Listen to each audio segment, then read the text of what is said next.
Bem-vindo de volta, Carsportes. Hoje vamos mergulhar fundo em uma das aeronaves mais fascinantes e ao mesmo tempo mais incompreendidas da história da aviação, o Bell P-59 Aerocomet.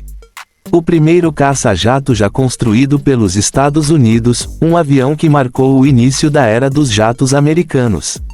Ele não era perfeito, na verdade, era lento, instável e já estava ultrapassado antes mesmo de entrar em serviço. Mas sem o P-59, o futuro do poder aéreo dos Estados Unidos, incluindo lendas como o F-86 Sabre e o F-22 Raptor, talvez nunca tivesse decolado. Hoje, vamos detalhar toda a história do Aerocomet, seu design, suas falhas, seu desempenho em voo e como ele abriu o caminho para a guerra a jato. E no final, vamos mudar o foco para analisar como os mísseis brasileiros em 2026 estão evoluindo, com desempenho, tecnologia e preços que você precisa conhecer. Vamos começar. Tudo começou no início dos anos 1940, durante a Segunda Guerra Mundial. Os Estados Unidos observavam o que a Grã-Bretanha estava fazendo com o Gloster E-28-39 Avos e o que a Alemanha desenvolvia secretamente com o Messerschmitt Me-262. Os americanos não queriam ficar para trás. A Força Aérea do Exército procurou a Bell Aircraft, uma empresa que nunca tinha construído um jato, e deu a ela um projeto ultra-secreto: construir um caça-jato o mais rápido possível. A Bell aceitou o desafio, e em setembro de 1942, o primeiro P-59 voou pela primeira vez em Muroc Dry Lake, que mais tarde se tornaria a base aérea de Edwards. Foi um momento histórico. Os Estados Unidos haviam oficialmente entrado na era dos jatos. O P-59 era impulsionado por dois motores turbojato General Electric IA, cópias de um projeto britânico Whittle. Cada motor produzia cerca de 1.250 libras de empuxo, dando à aeronave uma velocidade máxima de aproximadamente 660 km por hora a 7.600 metros de altitude. Parece rápido, certo? Mas até mesmo caças a pistão, como o P-51 Mustang, conseguiam igualar ou superar essa velocidade. A vantagem do Aerocomet não era a velocidade, era a inovação. Pela primeira vez, pilotos americanos sentiam o impulso contínuo de um motor a jato, sem torque de hélice, sem vibração, apenas um empuxo suave e constante. No design, o P-59 parecia quase um caça convencional, com asas retas, duas nacelles de motor e uma cauda tradicional. O cockpit era simples, funcional e totalmente analógico. Mas faltavam muitas melhorias que os jatos seguintes teriam. Os primeiros motores a jato eram pouco confiáveis, consumiam combustível em excesso e produziam pouco empuxo em relação ao peso. O Aerocomet sofria para decolar e não subia tão rápido quanto os caças a pistão. Os engenheiros da Bell sabiam que o projeto era mais uma plataforma de aprendizado do que um caça de combate real, e foi exatamente assim que a Força Aérea o utilizou, como um laboratório voador.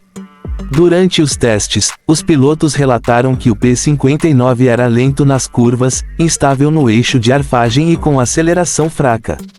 A aeronave também sofria apagões de motor em grandes altitudes. Mas, apesar de todos esses problemas, as lições aprendidas foram valiosas. Os engenheiros descobriram como os jatos se comportavam de forma diferente, como resfriar os motores, como projetar entradas de ar e como gerenciar o empuxo em velocidades variáveis. Esse conhecimento pavimentou o caminho para a próxima geração, aviões como o Lockheed P-80 Shooting Star, que finalmente levariam desempenho real de jato aos céus americanos. O P-59 não era apenas sobre tecnologia, era sobre tempo. Quando ficou pronto para produção limitada em 1943, os Estados Unidos não precisavam de um jato operacional.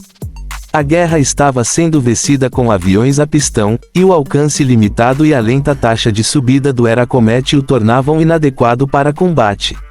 Apenas 66 unidades foram construídas, usadas principalmente para testes e treinamento. Mas os pilotos que o pilotaram se tornaram os mesmos que mais tarde ajudariam a projetar os jatos do futuro. Visualmente, o Aerocomet tinha um design elegante e minimalista, curvas suaves, asas limpas e aquele formato de 2 motores sob a fuselagem. Quando voava, era estranhamente silencioso comparado ao rugido dos P-47 Thunderbolt. Pessoas no chão muitas vezes nem percebiam que um avião havia passado por cima. Essa característica quase furtiva era algo totalmente novo e empolgante na época. Era um vislumbre do que a propulsão a jato poderia oferecer nas guerras futuras. Dentro do cockpit, os pilotos tiveram que se adaptar a um novo tipo de voo. Motores a jato não respondiam instantaneamente como os motores a pistão. Havia um atraso perceptível entre o movimento do acelerador e o aumento de empuxo, o chamado lag. Esse atraso podia ser fatal em combate, e os pilotos precisaram aprender novas técnicas de controle de aceleração. O P-59 foi a primeira sala de aula dessa nova era dos jatos. E embora nunca tenha entrado em combate, ele preparou toda uma geração de pilotos americanos para pensar diferente sobre velocidade, energia e aerodinâmica. Um dos fatos curiosos do desenvolvimento do Aerocomet era o segredo. O projeto era tão confidencial que muitos funcionários nem sabiam o que estavam construindo. Os testes eram realizados em áreas desertas e, às vezes, os pilotos pintavam uma hélice falsa no nariz da aeronave para enganar observadores à distância. Tudo fazia parte da ilusão de que o primeiro jato americano não existia. Ironicamente, os alemães já tinham o Mi-262 em operação. Mas os EUA estavam alcançando rapidamente. Quando comparamos o desempenho, o Bell P-59 ficava atrás de seus equivalentes alemães e britânicos. O Mi-262 alcançava mais de 870 km por hora, e o Gloster Meteor passava dos 960 km por hora. O Aerocomet estava uma geração atrás, mas isso não importava, ele foi a base de tudo. O primeiro degrau de uma escada que levaria a aeronaves como o F-86 Sabre, o F-104 Starfighter e, mais tarde, ao domínio supersônico. Avançando para a aviação moderna, a influência do P-59 é discreta, mas inegável. Muitos conceitos, sistemas de controle de motor, pesquisas aerodinâmicas e design de entradas de ar, nasceram dos testes dessa aeronave. Mesmo sem ir à guerra, ele foi a faísca que acendeu a revolução dos jatos americanos. A própria Bell, anos depois, criaria o lendário Bell X-1, o primeiro avião a quebrar a barreira do som. Essa linhagem começou com o humilde Aerocomet. Agora, saltando para 2026, o Brasil vem mostrando avanços impressionantes em tecnologia aeroespacial e de defesa, especialmente com seus novos programas de mísseis. Do MAR-1 ao Adarter e ao Mansup, o país está se firmando como líder regional em sistemas de armas modernos. A indústria de defesa brasileira, liderada por empresas como Avibras, Mectron e Embraer, tem combinado inovação com baixo custo, e essa fórmula está chamando a atenção no cenário internacional. Começando pelo Mar-1, um míssil antirradiação projetado para neutralizar radares inimigos. Ele tem alcance entre 60 e 100 km, dependendo da altitude de lançamento. Em 2026, recebeu melhorias eletrônicas para resistir a interferências e contramedidas. Seu preço atual é de cerca de 1,2 milhão de dólares, bem mais acessível que o americano AGM-88 HARM, que custa mais de 3 milhões. Para o Brasil, isso significa uma capacidade de defesa eficaz e econômica. Depois vem o Adarter, desenvolvido em parceria com a África do Sul. É um míssil de quinta geração, guiado por infravermelho, projetado para combates aéreos de curto alcance. Possui sensores de imagem térmica, controle vetorial de empuxo e pode atacar alvos altamente manobráveis em ângulos extremos. Seu alcance ultrapassa os 20 km, e ele pode resistir a altíssimas forças G. Em 2026, foi atualizado para integração total com os caças Gripen e da Força Aérea Brasileira.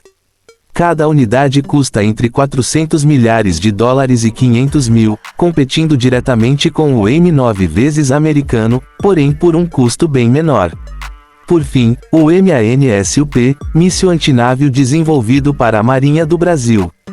Tem alcance de cerca de 180 km, guiagem por radar ativo e um novo sistema de propulsão mais eficiente e de baixa assinatura.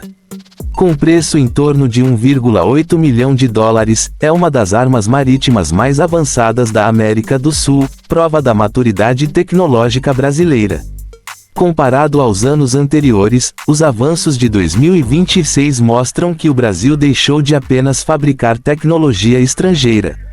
Agora está inovando. Com o conhecimento da Embraer e a experiência da Avibras em propulsão sólida, o país exporta equipamentos de defesa para parceiros na América Latina, África e Ásia. A vantagem? Custo menor, engenharia confiável e independência das grandes potências. Essa independência é vital no mundo atual. Quando analisamos tudo isso, a evolução que começou com o BUP-59 e chega aos modernos mísseis brasileiros mostra o quanto a tecnologia avançou em menos de um século. O P-59 representava o início de uma revolução. Os mísseis de 2026 representam soberania e poder. Ambos simbolizam inovação e coragem para explorar o desconhecido. Na aviação e na defesa, o progresso quase sempre começa com experimentos imperfeitos. O Aerocomet pode não ter sido veloz nem letal, mas mostrou o que era possível. O mesmo vale para o Brasil hoje, começando pequeno, aprendendo rápido e evoluindo de forma independente. É assim que o futuro do poder aéreo é construído, um protótipo ambicioso de cada vez. Ao olharmos para frente, a combinação entre história e inovação continua inspirando. O legado do BUP-59 Aerocomet nos lembra que toda revolução tecnológica começa com algo simples, algo que mostra o que não fazer, para que mais tarde possamos criar o que precisamos fazer. E é exatamente isso que o Brasil faz hoje com sua indústria de defesa: aperfeiçoar, evoluir e preparar-se para um futuro que exige velocidade e estratégia. Da próxima vez que você ver um caça moderno cruzando os céus ou ouvir sobre um novo teste de míssil brasileiro, lembre-se, tudo começou com o humilde BUP-59. Um símbolo de ambição, coragem e da eterna busca por progresso. Dos desertos de 1942 aos laboratórios de alta tecnologia de 2026, o espírito da inovação continua vivo. Obrigado por assistir, Carsportes. Se você curtiu esse mergulho na história da aviação e nas tecnologias modernas de defesa, deixe o like, compartilhe e se inscreva no canal. Tem muito mais história incrível sobre aviões lendários, armas futuristas e a evolução da engenharia aeroespacial vindo por aí. Nos vemos no próximo vídeo.